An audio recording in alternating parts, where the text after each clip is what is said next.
So picture this. A country gets attacked, its leader is captured. Now, this country isn't on its own. It has two massive superpower allies.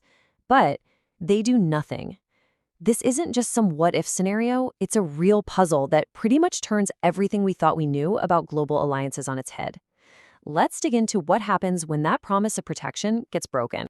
And that brings us to the huge question at the heart of all this. What really happens when that geopolitical safety net, that superpower insurance policy, just fails? Okay, let's get specific with the scenario we're breaking down. The United States goes into Venezuela and captures its president. Now, Venezuela has had alliances with Russia and China for a long time, but at this crucial moment, their response is all talk, no action. So the question is, why? And that leads us to the first really big takeaway here. The complete collapse of what a lot of countries saw as a sure thing. We're calling it an insurance failure. This quote from an Al Jazeera report just nails it. For decades, if you were a smaller nation, having a superpower on your side was like the ultimate insurance policy against invasion. Well, this event suggests that policy just got canceled. All right, so the million-dollar question is, why did this happen? Were Russia and China just unable to step in, or were they unwilling? Let's take a look at how they actually responded. And here's what's wild. Look how similar their responses were. Both Moscow and Beijing came out with these really strong, fiery statements. Russia called it armed aggression. China called it hegemonic behavior. But at the end of the day, that's all it was. Just words. Okay, so the first and most straightforward answer is just about logistics. Experts think both countries were totally caught by surprise. And maybe more importantly, they just don't have the military hardware in the right places to challenge the US in the Western Hemisphere. I mean, it's America's backyard, and they just weren't ready for a fight there. This quote from Sean Ryan really sets up a crucial reality check.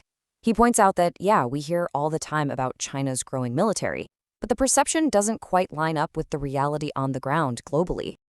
To really get it, just look at this number. The US has more than 800 military bases in 80 different countries. That is what global power projection actually looks like.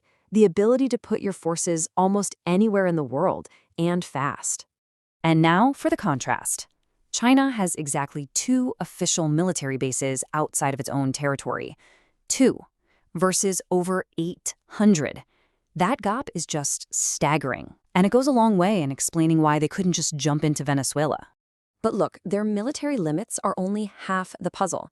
The other, and maybe even more important half, is that they were also strategically unwilling to act.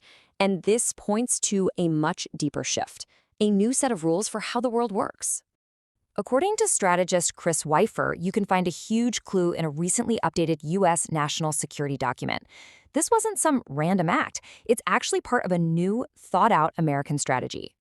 And this brings an old, kind of dusty concept back into the spotlight, the sphere of influence.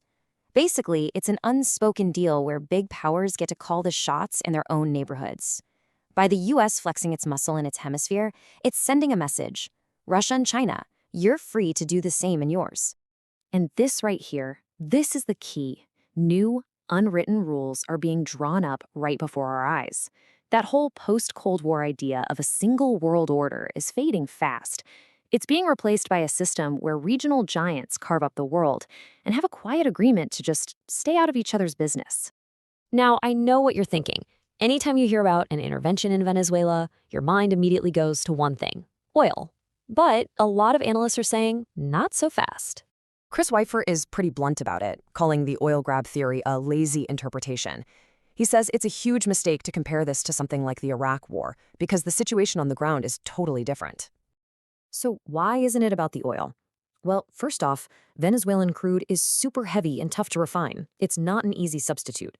Second, it's in a really environmentally sensitive area. Any company that tried to develop it would face insane protests and a PR nightmare. Believe me, Wall Street wouldn't be cheering. They'd be running from the financial and reputational risk. Okay, so if it's not about oil, but it is about setting these new global rules, what does that mean for the relationship between the two powers who just stood on the sidelines? The general thinking is that an event like this is just going to push Russia and China even closer. But let's be clear. This isn't an alliance based on friendship or shared values. No, this is an alliance forged out of what they see as pure necessity. Sean Ryan puts it about as directly as you can.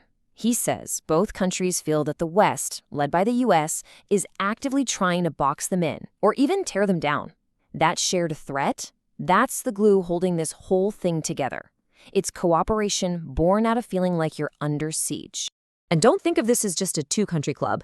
The strategy seems to be to channel this cooperation through bigger groups like BRICS, which also includes Brazil, India, and South Africa. The idea is to build a whole coalition for the global South, a block of nations that can stick together for mutual protection when a Western power acts alone. So when you put all these pieces together, the failed insurance, these new spheres of influence, the alliances of convenience, you really start to see the outline of a fundamentally new world order. This quote from policy expert Andrei Kortunov really shows you the endgame. The old rules are dead and gone.